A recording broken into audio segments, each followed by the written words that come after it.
हम मीनू झा प्रणाम करै छी समस्त मिथिलावासी के।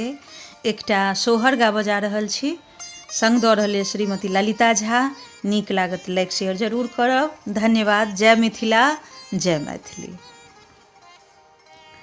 सुतल छलहुँ पिया अहीं के पलंगिया हे, पिया अहीं के पलंगिया हे, पिया रे रातिए वृंदावन भेलै चोरे तेलरिया मोर हेराइए गेलै हे, पिया हो रातिए वृंदावन भेलै चोरे तेलरिया मोर हेराइए गेलै हो।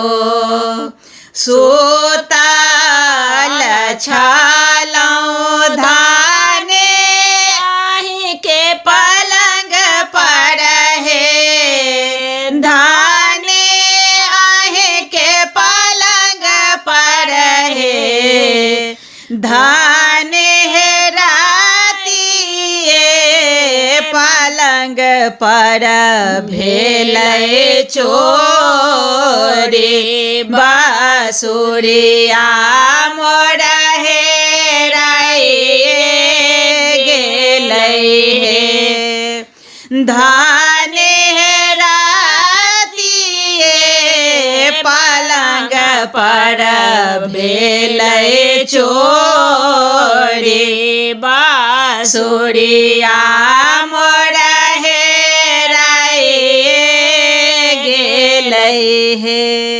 कहि दियौ आहे सासो झगड़ा फरे छठ हे, सासो झगड़ा फरे छठ हे, सासो है बेटा जे के कहियो न बुझाए,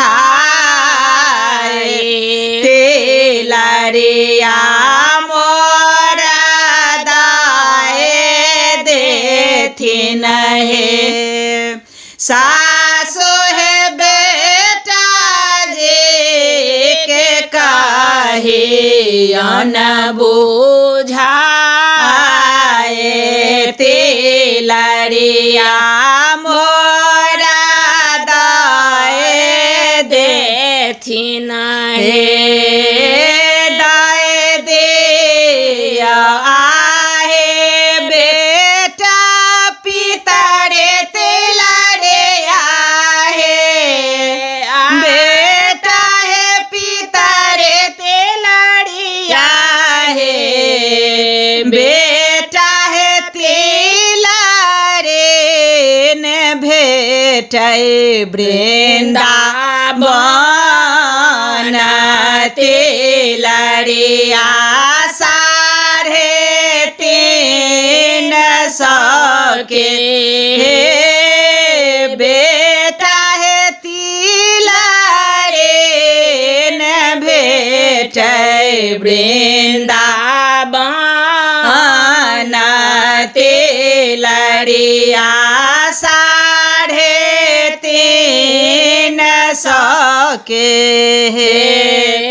दए दियौ आहे धाने मोर बसुरिया हे, धाने बाँस के बसुरिया हे, धाने बाँसुरी में बसत गोपी चंद्र, बाँसुरिया 750 के हे, धाने बाँसुरी में से गोपी चंद्र बासुरिया